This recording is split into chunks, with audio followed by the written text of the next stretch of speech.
Okay, so we've talked about the West a lot in early US history and how important it was to the Civil War, the idea of the question of freer slave states being added. But the West is also important in the Gilded Age, and we're going to talk about that a little bit today now too.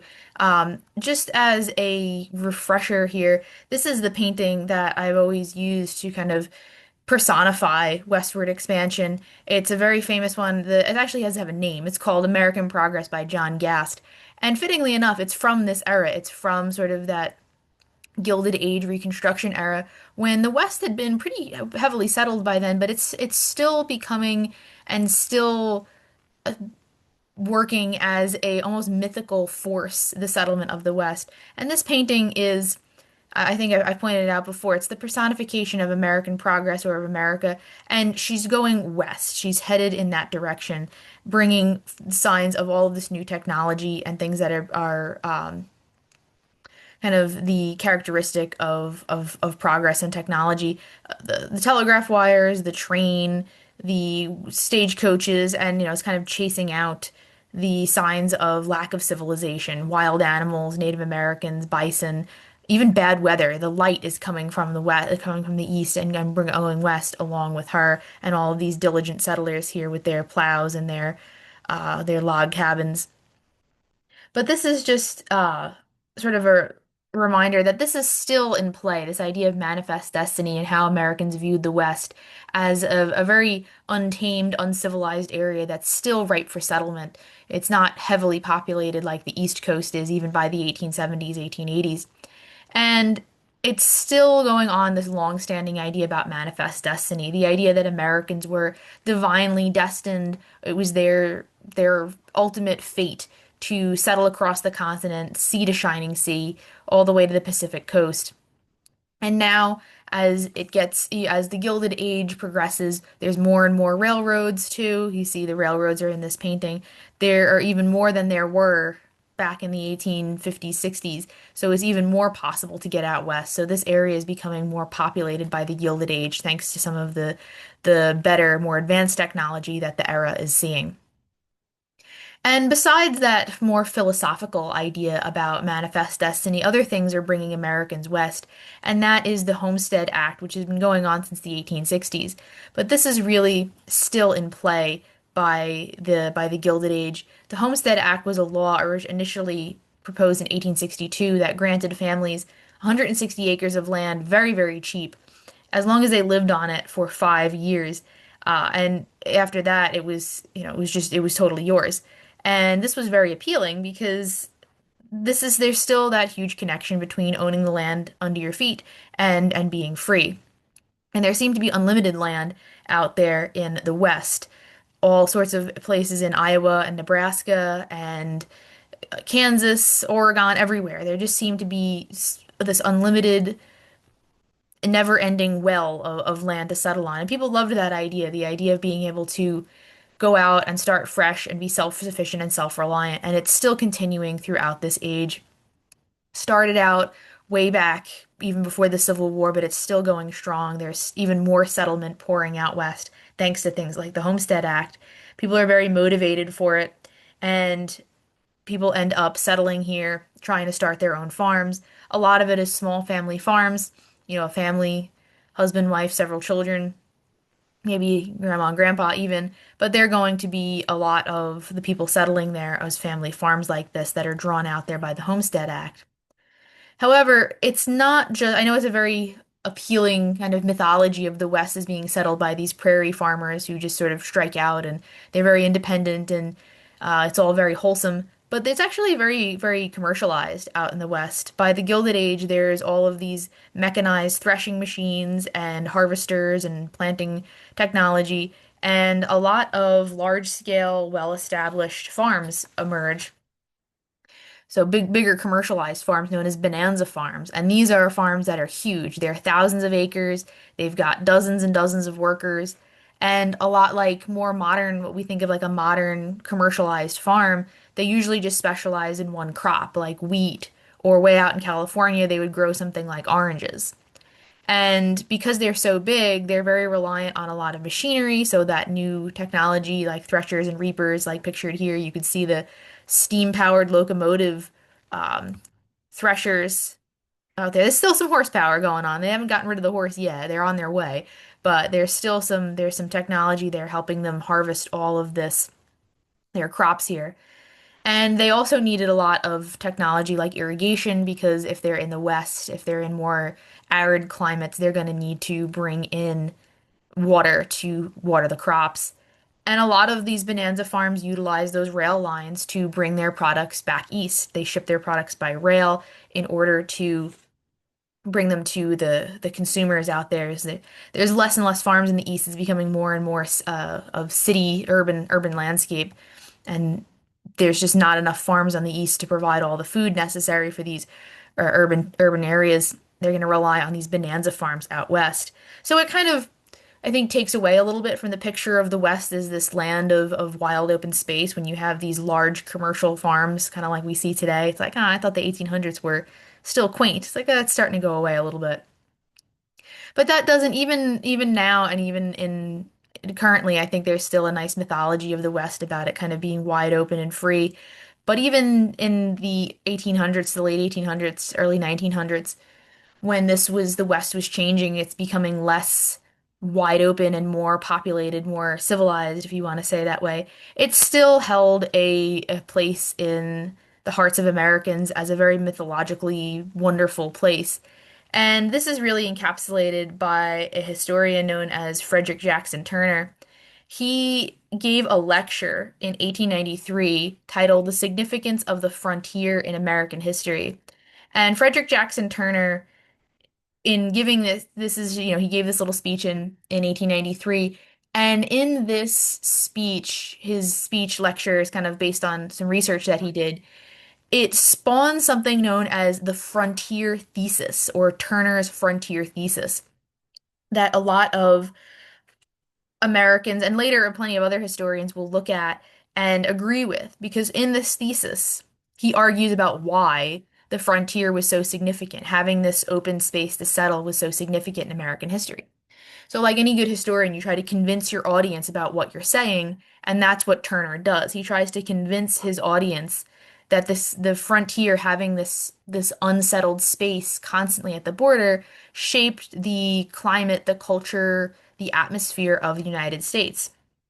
He really argues that this experience of settling a wild, unknown frontier gave Americans a very unique culture of individualism. We talked about that in the past with it comes to individualism and how that seemed to flourish in for frontiers people. You have Davy Crockett and settlers taming the wild wilderness for their to and bringing it under their thumb so that they can harvest crops from it. It really gives Americans a very unique culture. Also, it sort of helped bring about democracy too, this idea that having this wide open West sort of facilitated the ability to have a democratic government because there was always a safety valve. If you were unhappy, you could kind of vote with your feet and go out west. He also argues that this safety valve of wide open West where people could resettle themselves and start over has kept the peace in the United States for a while. Excluding the Civil War, there was never really a big fight over between the rich and the poor or anything like that, where you saw in Europe where there was a lot of social clashes, and he thought, well, that's because they didn't have a frontier. A lot of these ancient European countries like England or France, they're well settled. There's no frontier. There's no wide open border there. There's nothing that they have to go and settle. People have been living in England and France and Germany for thousands of years. Europe is old. It's well trodden. The America has something unique and new, an unsettled land right outside of their own, and that people could, if they're really unhappy, the poor can just go out there and start over. They have so many more opportunities, and that's kind of kept social cohesion in the United States from devolving into kind of like um, a clash between the aristocratic classes and the less fortunate there. So he felt that it was this constant opportunity, this open settlement of the West that shaped the United States And it was always something that the entire time the country existed, that there was always the possibility of expanding. There was always the possibility of settling further, of being able to pick up and move on and go somewhere new if you were unhappy. And that was the core part of the American identity, was having this open space to restart oneself, or just even if you didn't want to, the idea that the possibility was there was tantalizing enough.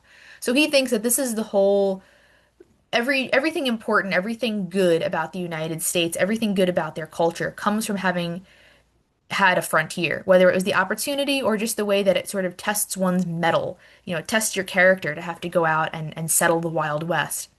And it kind of terrifies people when they start to realize that the West is getting very commercialized and it's getting very settled because they're thinking, "Well, now when we don't have a frontier anymore, is that going to change our culture? Where are we going to test our manhood and test our character? And how are we going to have the safety valve? And what are we going to do?" So it starts to get this, I don't know, philosophical crisis going on, existential crisis perhaps. But we'll talk about the existential crisis the country has later, I promise. So Turner really argues that the frontier has been everything to America. It has made the country what it is. It is very important. However, it really kind of hinges on the idea that the West was totally empty, that it's just there for the taking. And there's still a lot of conflict that goes on in the West in regard to the indigenous populations that were still living there, even in the 1880s, 90s. That's not just a early U.S. history thing. As the Americans moved further west, they encountered a lot of the Plains Indians, the Cheyenne, the Comanche, the Crow, the Kiowa, and the Sioux. And many of them had actually been, their ancestral homes were further east, but they had been forcibly resettled west at the with the push of American expansion and settlers. And they are a lot of people during and after the Civil War worked to try to suppress uprisings in the West. This is an image of an indigenous drawing known as of drawings known as the Maffitt Ledger, showing conflict between a Native American and a Civil War soldier, or at least if it's not a Civil War soldier, he's wearing the same kind of uniform. It's an American Army officer. And it was kind of what they did with the troops after the Civil War, is try to keep the peace in the West again during this continued expansion out there. Because now that the war is over, there's going to be even more travel out west because people aren't busy fighting. They're going to start trying to settle this area. And one of the most famous conflicts between Native Americans and American settlers was the Battle of Little Bighorn, which took place in 1876. Uh, General George Custer of the American Army led a command of 250 soldiers against Cheyenne and Sioux, also known as the Lakota, who were defending their land in the Black Hills ter of the Dakota Territory, so the North-South Dakota area of those states today. And those two indigenous groups were led by Crazy Horse and Sitting Bull. I'm not even going to try to pronounce the indigenous names because I won't do it justice, but there they are. And the Lakota and the Sioux had been basically promised by the American government by several treaties that they could have the Black Hills territory of the Dakotas. But once the gold was discovered there, the treaty ends up being not very well respected. So the army had wanted to try to move the Lakota and the Sioux out of that area. And when that happens, they end up fighting back. And Custer and all of 250 of his men are slaughtered by them during the conflict. So it was seen as this is Custer's last stand. It's very romanticized in American history as another great battle. Um, But in this case, it seems like, okay, wow, the Lakota and the Sioux were able to win. But despite that, the United States Army just pours more and more soldiers into the area, and eventually they're worn down by their persistence and the fact that the United States Army had made it its goal to basically kill every single American buffalo that existed, which deprives them of a lot of resources, and they're just forced by lack of sustenance, really, to give up their claim to the Black Hills and move even further west. So the West is still a place very heavily full of conflict. And it's during this era that the American bison almost goes extinct. And there's been a lot of effort now to kind of restore that population. I know you can go still out and you can go see one and you're told not to get too close. You can't take pictures too close to them. So they're coming back. But there was a concerted effort purposefully to try to destroy that species in order to force the indigenous populations to move along and vacate the areas that Americans were looking to settle in. And there was a lot of effort to kind of disperse indigenous populations, a wave of anti-tribal sentiment to, if not push them aside, then sort of force them to assimilate into American society and live a lifestyle very similar to white settlers and white Americans. And by 18, because this is a big issue that the government had, was that the indigenous populations had a strong desire to stay on ancestral land and maintain their own political and cultural autonomy, living their own way without government interference. And to combat that, and by 1871, Congress officially considered tribal groups no longer sovereign independent nations, because prior to that, they had been treating them as foreign countries within the country. Like you had to negotiate with them and have certain treaties and deals, but that's not the case anymore. In order to facilitate assimilation into American culture, there are a lot of boarding schools that are created where indigenous children were often taken from their parents and put in these schools in order to just assimilate and enmesh them in white culture and specialized training to just instill different values, Christian religion, English language, and more Anglo type of culture. And one of the official acts passed during this era was the Dawes Act, which was passed in 1887 by Massachusetts Senator Henry Dawes, which really tried to end indigenous claims to the land. The Dawes Act broke up tribal land into very small farm plots. So it takes away any of the claims to the land and it basically gives it away to white families that they can settle and farm on it. So it's no longer going to be land where these nations can travel on or to migrate to or claim as their ancestral homes. It's sort of plotted out and just sold off to white settlers so that they can start cultivating it. And the native groups are given a little piece of land and basically told you have to stay put there and adopt American style farming practices and more sedentary lifestyle as opposed to certain groups like the Plains Indians that would sort of migrate from different areas and follow uh, prey animals. They would follow the bison. They would plant crops in different areas. They were much more migratory. And the Dawes Act sort of takes away the land that they were moving around on and forces them to adopt that sedentary lifestyle. But a lot of indigenous groups were not, they tried to resist in various ways, whether it was something like the Battle of Little Bighorn or just sort of trying to maintain some type of spiritual autonomy. One of the examples of this is during this time, there was a group of indigenous Americans that came together to perform something known as the ghost dance. And this was a religious ceremony that it was rumored if enough people performed it, it would, if they performed this ritual dance, it would revive their ancestors, and those ancestors would come back to life and aid in the fight to push back the expansion of white settlers into their territory. And a lot of individuals came together to perform this ghost dance, to maybe try to make it come true, or even just as a opportunity for collaboration and um, socialization. And when the U.S. Army gets word that this is happening, that they're congregating in one spot and at Wounded Knee, they are very concerned that this potentially could lead to a an uprising. Like maybe they don't believe that they're planning to do a religious dance or host a big party or host a ceremony. They think that this is like a rebellion or a war that's about to start. So the US Army ends up congregating around the ghost dance taking place at Wounded Knee out west, and they get a little trigger happy and they end up firing on the crowd and they kill about 150 to 200 people, many of whom end up, it turns out, were just women and children. There was no uprising planned. It was just a ceremony.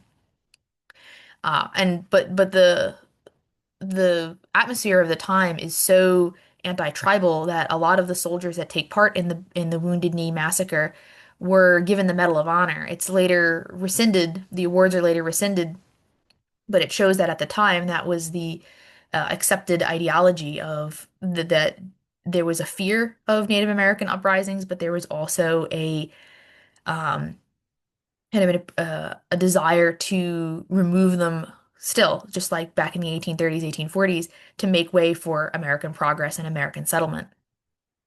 But despite this, and even possibly because of it, because of the conflict out there, the West is heavily romanticized as this Wild West. You know, this isn't just something that you see in movies. It was in movies from like the 50s, 60s, 70s of our era.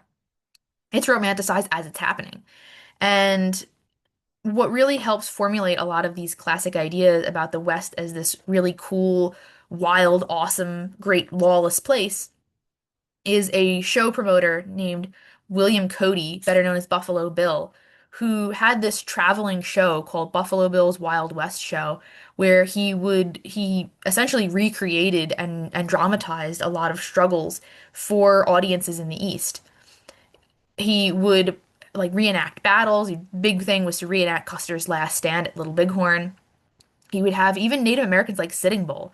The real Sitting Bull needed a job, and he would travel with Buffalo Bill's Wild West show, and he would be the Native American, the genuine Native American that people could gawk at. But it was very, very popular, especially for audiences in the East, because it really it was something so vastly different than what they were used to in their boring urban lives. The idea that this was happening in the country, it was just so fantastical to them. This this awesome place of adventure and romance and you know, your life is boring and sedentary, but there's something out there. You could possibly even go see it for real. You're seeing a show, yes. But if you really wanted to, you could pick up and you could get in a wagon train or ride a regular old train and you could head out there and you could see it for yourself.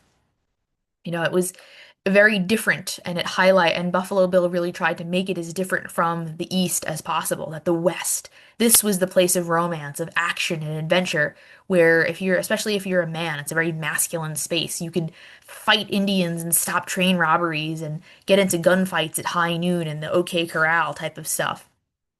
So even as the West is there, as it's unfolding, as it's being settled, it's solidifying itself in in the mind of many Americans as a very different, cool, wild type of place. But it's not as kind of one-dimensional as Buffalo Bill made it to be. I mean, there's a lot going on out there.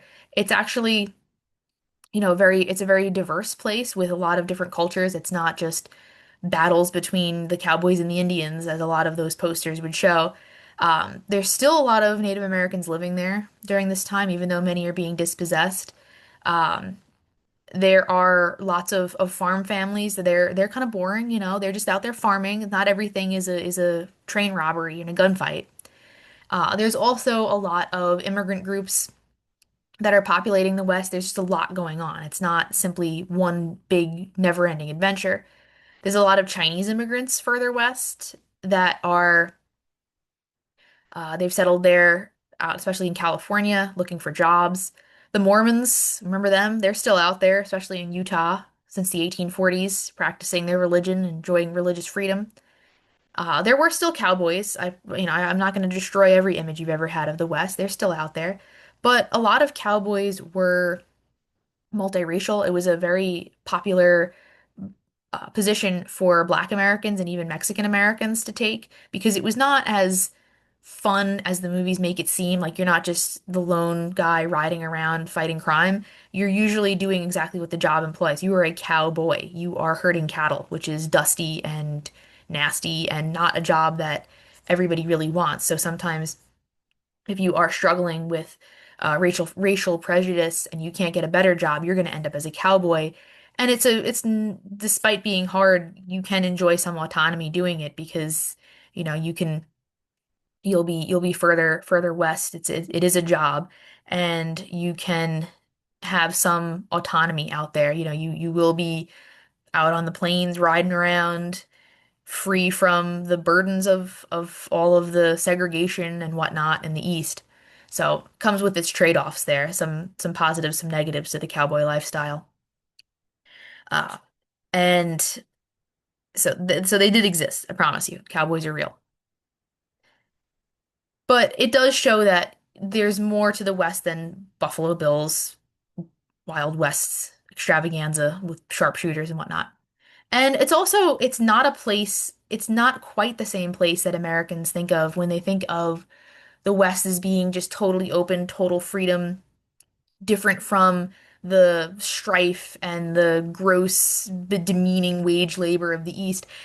There's plenty of wage strikes and unionization and the same exact social problems in the East. It's out there in the West too. There's plenty of labor struggles going on, especially in Colorado. There was a lot of labor strikes that were led by miners who disagreed with the mine owners over wages and um, working conditions, especially in 1880. There were some labor strikes that broke out in 1880 and again in 1896 to 97. The Colorado National Guard had to come in to put down these strikes.